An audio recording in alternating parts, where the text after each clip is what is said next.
Kremlin says it's winning the race to develop cutting-edge nuclear weapons, despite last week's mysterious explosion at a military testing site which killed at least 5 nuclear scientists. Now, following the blast, authorities ordered the evacuation of a village close to the accident site in northern Russia, only to cancel that order just hours later. Local officials had reported a spike in radiation levels in the area, while Russia's defense ministry said radiation levels were normal. The conflicting accounts are adding to the uncertainty surrounding the incident.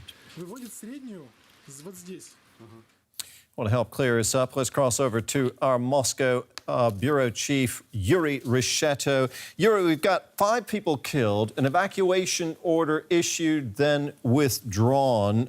Do we know the true severity of this nuclear accident?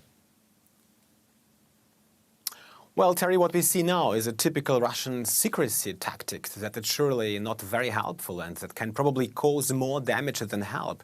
It's a back-and-forth tactic that shows there is obviously no real plan how to manage the situation. Look, yesterday there has been contradictory information about whether the area has to be evacuated or not. Of course, we shouldn't jump to conclusions now, like US President Donald Trump did in his tweet, in which he said the United States could learn much from the failed missile explosion in Russia. To be honest, I don't know what he exactly meant and what exactly the world can learn now from this Russian secret back-and-forth tactic. Let's remember another recent similar incident in Russia. 14 sailors died in July in a fire on a nuclear-powered submarine in the Barents Sea. All information about this accident was classified as a state secret, so now once again it's unclear how much of the official information we can believe or whether the Russian authorities are perhaps trying to hide the true extent of what happened. Well, tell us how this accident then is being reported in the Russian media and what normal Russian people are saying about it.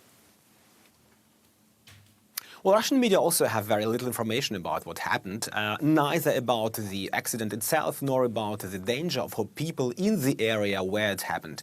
According to Rosgidrometcentr, the Russian state weather agency, the radiation went up by 16 times last week on Thursday, directly after the explosion. Here in Moscow, the Ministry of Defense had claimed there was no increase at all. The authorities of Severodvinsk, the city that is located close to the explosion, had reported a short-term increase in radioactivity, but then this information vanished from their official side. Nearly a week now has passed since the explosion, Terry, and we still have almost no information about what exactly happened in the north of Russia.